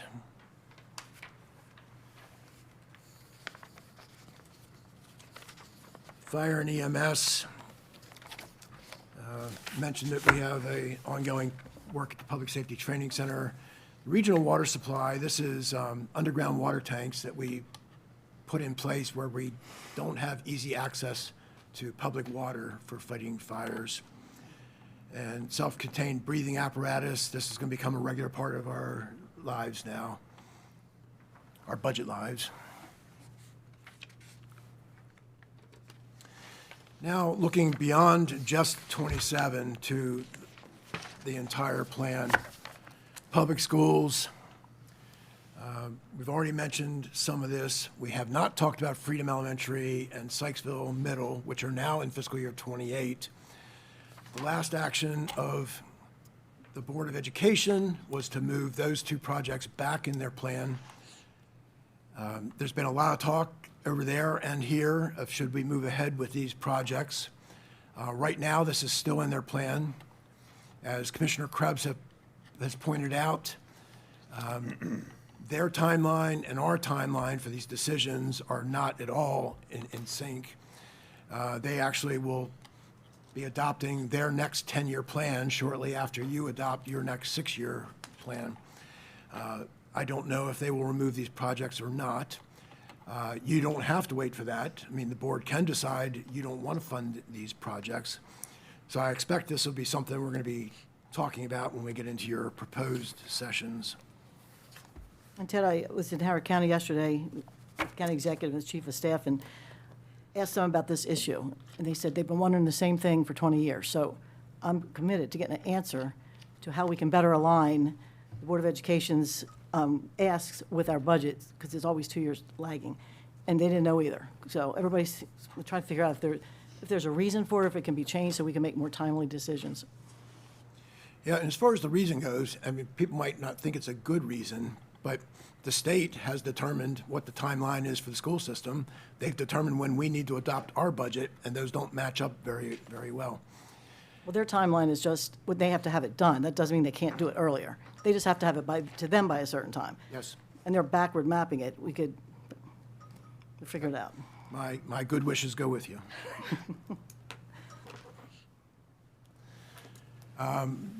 Bridges, when you look at the 6 years, even more than we talked about. Similarly with Rec and Parks projects. Cape Horn lighting, this is adding lighting to an additional field.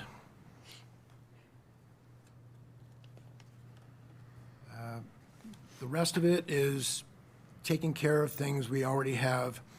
The Hoshawa Raptors Muse is a replacement project, but we're also taking the opportunity to make some improvements, so it's not entirely just a replacement.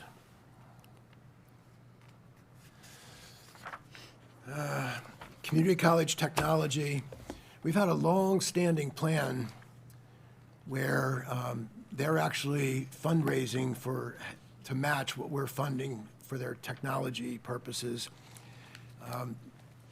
There's an MOU between us and them on this that is coming to an end. If you want to continue this, we will just need to renew that MOU.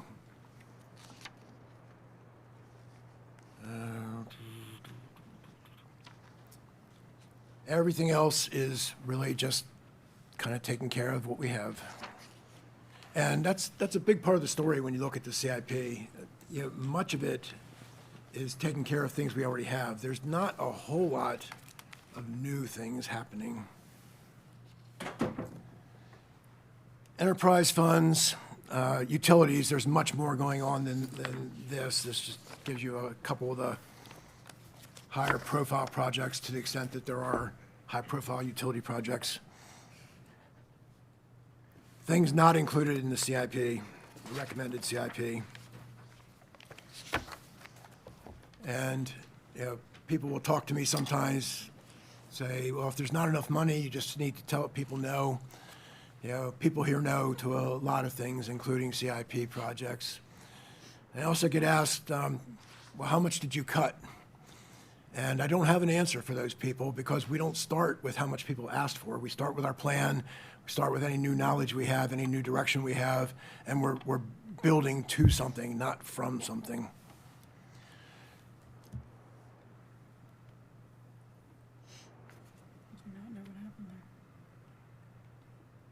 I lost a slide. But in schools, best program renovation at Robert Moten is not in here. As we talk, the Liberty High School project is not in here. William Winchester modernization is not in here. That was their highest priority until Liberty became their highest priority.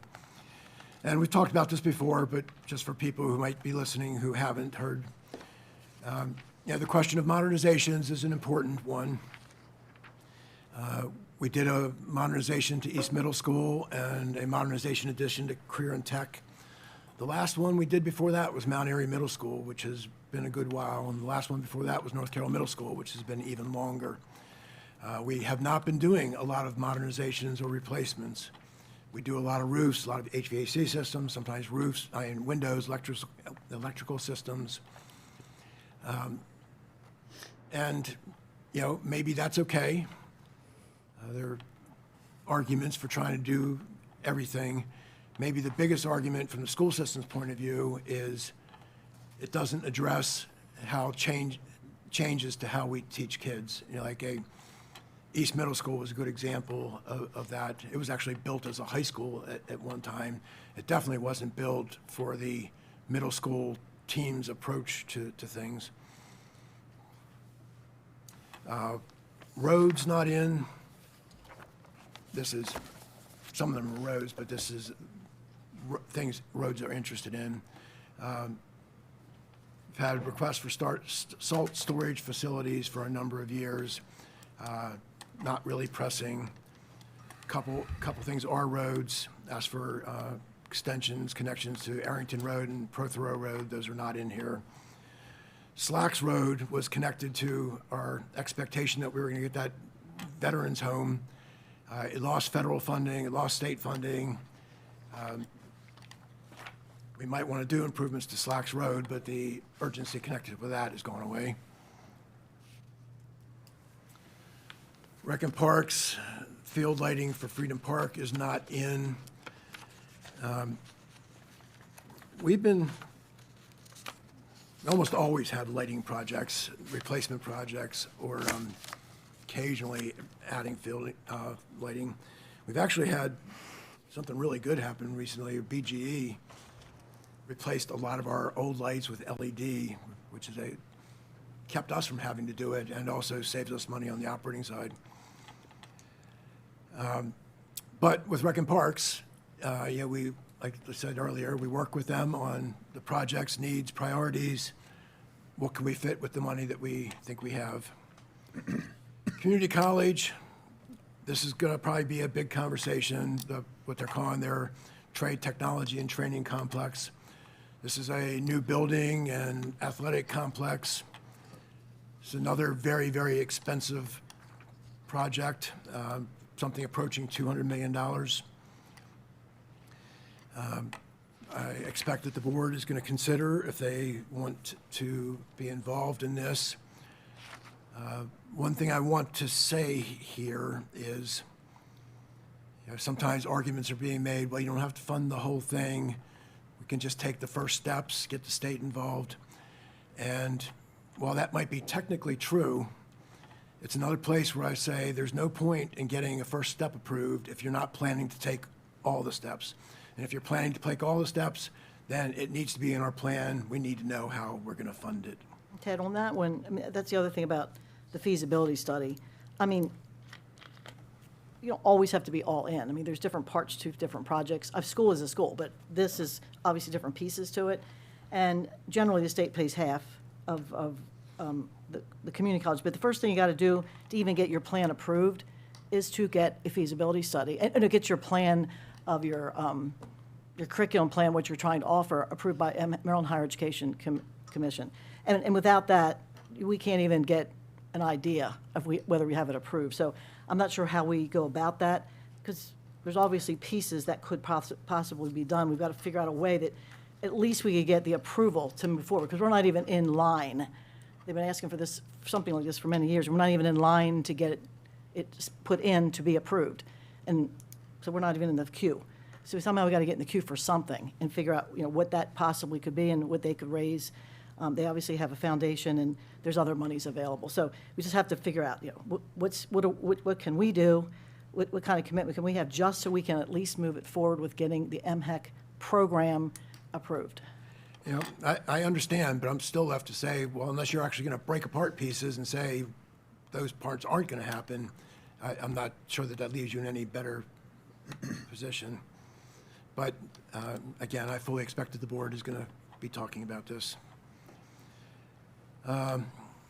Courts, this is courthouse annex office and courtroom renovations. This is another one that's still in process. It's not built in as a recommendation because we still haven't gotten to the point of believing we can comfortably talk about the scope and price. But there's two things happening here that are connected. One is they have a courtroom 6, and the desire is to make major changes to courtroom 6 to better accommodate jury trials. So part of this is about how do you reconfigure that. Then in connection with that, there are some things in the courts that they would like to do, relocate where the court reporters are, make some changes to some of the judges' staff.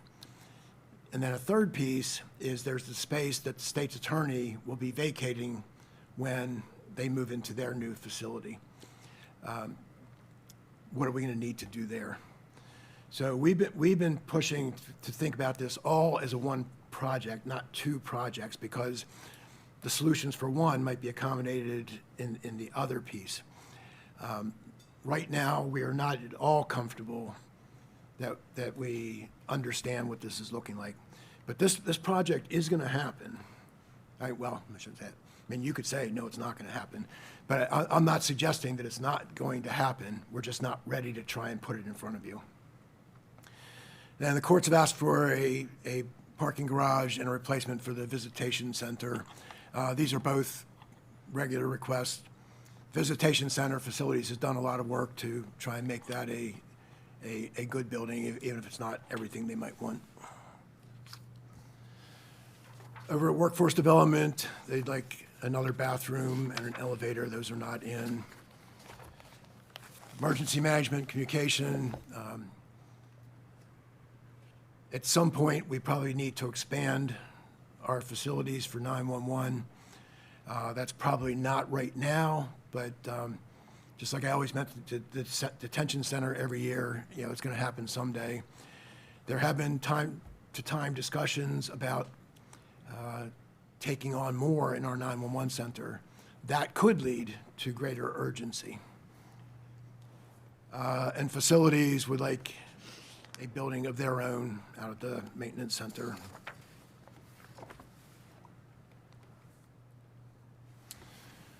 Fire and EMS, they'd like another bathroom in the apparatus building. Carroll Transit would like to add on to the building and parking lot out by the airport. Public Library wants to replace Eldersburg,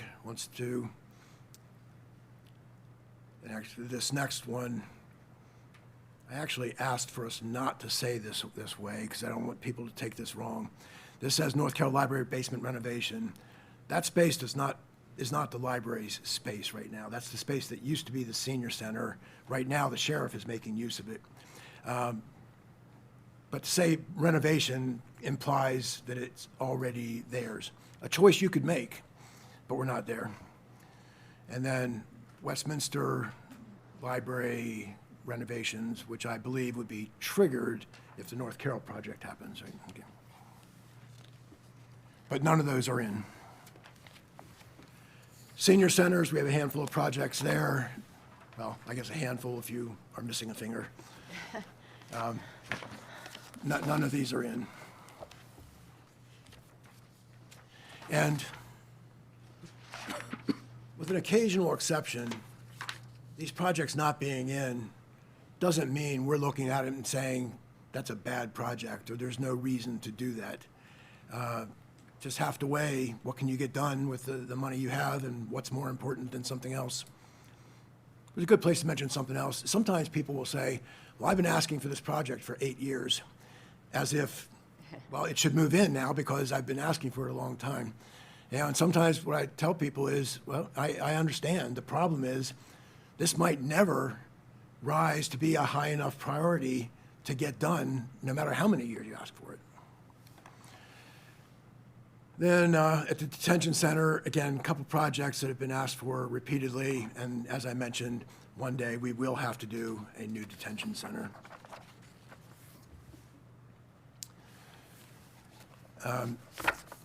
Solid Waste asked to redo a road at the landfill, and in working with them, I think we came more or less to agreement that there are short-term fixes that will keep them okay for now while we're working out a master plan for what we're going to do with the entire landfill. Special revenue funds. I mentioned earlier the emergency Medical Service Billing Special Revenue Fund. It is not our only one. We have the Opioid Restitution Fund. The money we're getting in connection with the suits over the misuse of opioids is, again, restricted. It's not money that you can just choose what to do with, and it has to be captured in its own special spot. Emergency Medical Billing Fund, we've talked about some. Community Reinvestment Repair Fund, this is the cannabis funding. Another one where you can't simply choose what you want to do with it. And even in the confines of its own fund, there are so many strings attached to this money. I sometimes look at it and wonder if we wouldn't be better off not even getting the money. And then the Hotel Rental Tax Fund. Restricted, and right now this supports tourism. And heads up for some time. Things could change, but this has long paid the cost of your tourism budget. We're approaching a point where that might not be true anymore. And while it'd be nice if it did, we used to pay for tourism with general fund tax dollars. Once we got this, it paid for it. One way to look at it is, well, we got a lot of years where we didn't have to put tax dollars on it. And Ted, that is only 5%. A lot of places went to 6. It's something you have to get approved, but I don't know how many, it's not a lot of dollars, but when that, The hotel tax, it's 10%. no, it's not. I don't think it is. It's 5. You sure? Sure. I mean, I think it was approved at 5, it has to go through the legislature.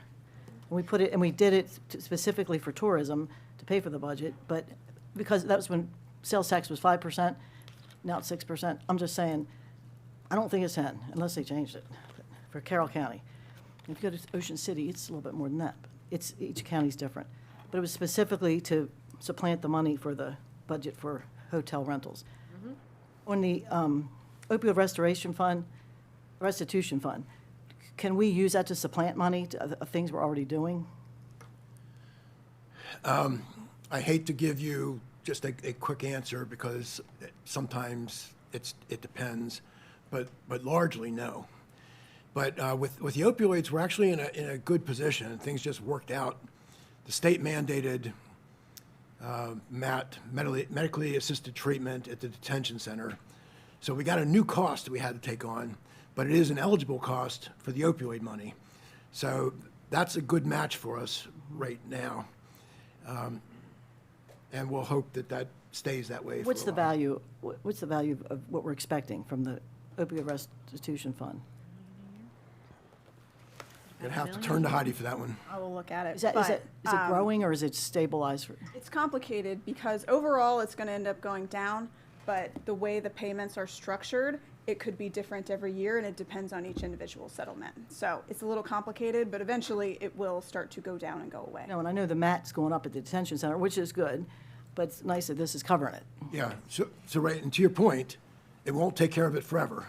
We eventually will have to find another way to pay, but for a while, this works. Doesn't Medicaid pay for MAT too?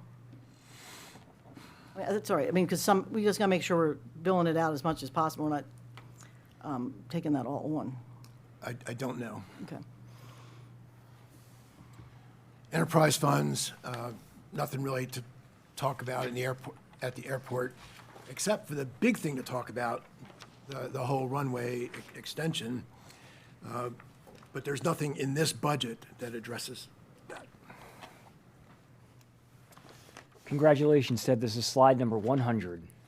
Just so you know. Fiber network, pretty much ongoing replacement of equipment connected to that. We have added a little bit more to lease fiber. You know, companies are coming on, paying us to make use of the fiber. Firearms facility, not a lot to talk about here, but well, maybe I shouldn't say that. We are looking at something here, and another thing that's kind of in progress. This is a fund that was in solid shape for a long time. It creates its own revenues and covers its own expenditures. That's becoming a bigger question now.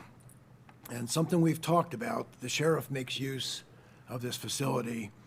Should the general fund take care of some portion of the cost of the facilities, recognizing that the sheriff is not using it in the same way that paying members are using the facility. So we haven't finished that conversation yet, but it's out there. Septage.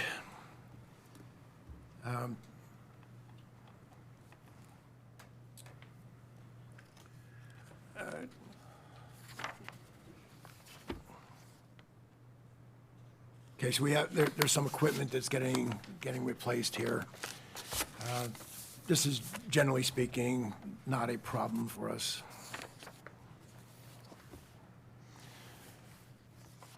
Solid waste. I mentioned a little bit earlier, we've seen an increase in volume, which has helped us financially, has reduced the pressure on the general fund transfer. Recycling is a growing problem. And looking back some years, it was once a revenue to the fund, now is a growing expenditure. And, you know, as we tackle the master plan for the additional landfill space, you know, there are some things we're gonna have to think about. You know, how much landfill capacity do we want? How quickly do we want to bring it on? What are our intents for transfer? What do we need to do to be able to be in position to do that? How do we want to deal with recycling? How do we want to deal with personal drop-off? So there's going to be a lot of things to think about and talk about. Utilities Enterprise Fund. Oh, okay, thanks. Things just kind of moving along here.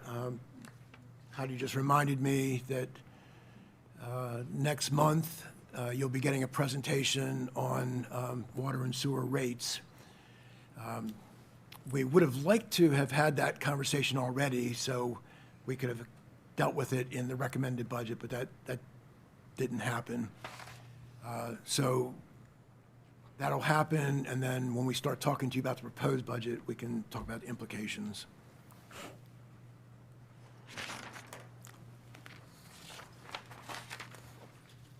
So here is the recommended operating plan now for fiscal years 27 through 32. The first 5 years you saw earlier, then now we've added the 32, and you see we do dip negative here. If we carry this out to 33, that negative grows. And Ted, and real quick, but, so if we balance fiscal year 27 with ongoing money, every year after that will now be red, right? Say that again? If we balance, if we get rid of the 27.8 in ongoing money kinds of things, that's going to create fiscal year 28 through 32 will all be red. No, we can leave the future projections in place. The only thing we'd be doing was taking it out of 27 because you have to have a zero there. But that would not change our expectations for revenue. So that's Unless why- we change it as ongoing money. Now, if you add ongoing expenditures, Yes, then yes, it's going to have that impact. yes. So every ongoing thing we add this year reflects in all the futures. Exactly. Every black number gets smaller, every red number gets bigger.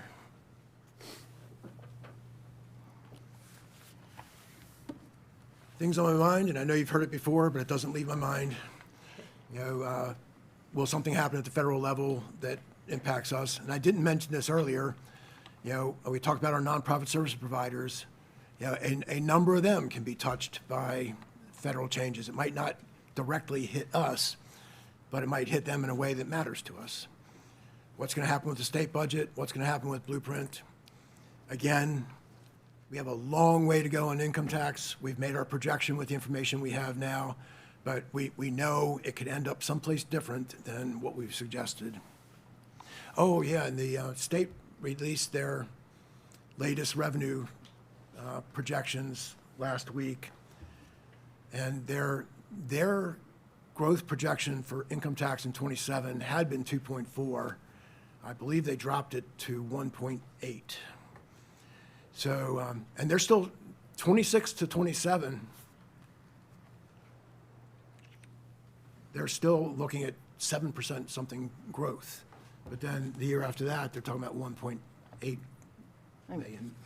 Say that again. Repeat that. So next year, they're looking at 7, and then 1.8 after that? Yes. I wonder what they're basing that on. Well, it's the same things that we've talked about here. You know, how much of this can really be ongoing revenue? How much of it is tied to capital gains? How much of it is about taxpayer behavior among people who are in a position to make choices about when they're going to pay their taxes? It's a big difference. It is. 7 to 1.8, it's a big, very big difference. You know, so in this year, all they're doing is reacting now to what they see coming in, but then saying we're very skeptical that this is going to continue into the future. So I think their concerns are more or less the same concerns I've shared with all of you, except they've got a lot more data to work with than I do. They get to see stuff that I don't get to see. So I don't know if they're right, and what they're projecting for state growth doesn't necessarily match what we would get for county growth, but there's no reason to think that we are going to be wildly different than they are. Ted, we have property tax, and they don't. They just have the teeny bit. But they have the sales tax. So sales tax affects them a lot, doesn't affect us at all. Yes. And they've got the property tax. And the one thing that hurts them on the property tax is they have 10% growth buildings. They're going to run out of their property tax increase, and that's what funds their capital budget. For us, we were smart years ago to go from the 10% cap to the 5% cap. I've always thought that we should be lower than that because it evens out your budget better, and because we're not going to keep going up like we have now. But that's hurts them because they get a lot in those big years that housing prices are going up, and then all of a sudden it cuts off. So having the cap, and Anne Arundel County keeps it low at 2%, it allows it to keep growing, and you can expect it so it doesn't drop off a cliff as these assessments flat, and hopefully the assessments will flatten out to a normal amount because housing costs have gone crazy, but they're settling down. But that means our assessments will settle down too. Conceptually, I agree with what you said, but if we dropped our homestead tax credit rate to 2 or 3%, the resulting change in revenues, I don't know how we would make things work. I would never do that dramatic. I would thinking about to 4, and it would keep you out. It would keep your budget steady for a longer period of time. I understand, but even... I just would be interested in seeing what that would look like in projection, and what it would do based on the assumptions. Just, again, it's more, we're always conservative about budgeting things, and especially when things have gone up so much, it does steady it for the homeowner, and it's steady, because it's still twice inflation. I mean, right now, we're still at twice inflation. It'd just be nice to see what, you're still collecting it, you're just collecting it on a different path. Okay, I understand your arguments, but even right now, if we move from 5 to 4, everything being where we are now, all these pluses you see would become smaller, and the negatives that follow that would become bigger. Well, that's not true. Okay, that's all right. We'll argue about it later, but it comes in eventually. Your negatives later are more predictable because you're going to have it going out. I'd like to see what the amount, the rate, what it would look like. What $1 million, $5 million, what would be the number? We can try and look at that, but my point isn't about whether the money would come eventually. It's just that in any one year, if your reassessment revenue can only go up 4%, that's going to impact us. And we're already in a position that I argue is not sustainable. So that would only make it more difficult. And I would argue it keeps you more in line of your spending earlier on, because you don't have as much to spend, but you're going to have it longer. So you're not going to be as hurt in the out years. But that's okay. I Yes. just would like to see what it looks like. Yes, but on your last point there, spending less means spending less on something, and that's going to be the big question, spend less on what? You know, I don't think there's any easy answers for that. As you get into this, into your deliberations, there's nothing that you're going to simply say, oh, there's $4 million we can get rid of. You know, that's not going to happen. So before the conversation goes any further, because these are good questions and discussions for our workshops, we do have to keep moving because we do have to be somewhere at 1 o'clock, so running out of time. We are almost at the end. Mentioned fire and EMS, Piney Run Dam, you know, we need to do a major work there. We're still working on exactly what that funding mix looks like. PFAs, Northern Landfill I mentioned. Infrastructure renewal. We've talked about, we own a lot of stuff. It all needs to be renewed over time. Now what? March 19th and 24th, you have agency sessions. You have the list of what's coming in the first session. That day, we'll give you the list for the second session. Proposed work sessions are scheduled between March 24th and April 14th. There's no specific schedule for how that works. It's largely driven by the things that you want to look at, the things that you want to talk about. We will come prepared with scenarios where we think we can anticipate where something might be going. We'll be set up to try and do things on the fly. If you have an idea that we haven't already, you know, tried to quantify. The proposed budget gets released on the 21st. There are 5 sessions scheduled where I will share that proposed budget with the public. Public hearing on the 6th. 2 sessions set up if you need to talk about possible changes before you adopt a budget. And then budget adoption is scheduled for May 21st. It must be scheduled by, it must be adopted by the last day of May. Just a reminder that there's not a lot of room in this schedule. And it's not just about time for you to talk, but time for us to capture the implications of the changes that you make. And not going to go into a lot of detail about it, but sometimes a change creates a lot more work than you might think it does when you're trying to capture all the implications in the budget. All right, so that's it. Well, Ted, Heidi, everybody, thank you so very much for all of the hard work. Are there any other comments, questions, or thoughts from the board up here? Thank you very much, and we started 20 minutes late. You guys did great, so thank you, and I'll try to go through this book tonight. All right. Memorize it. And it's the whole row behind you did, and plus you two did this book, so give me some time. Anything else edifying for the group? No, just thank you for the hard work. I appreciate it.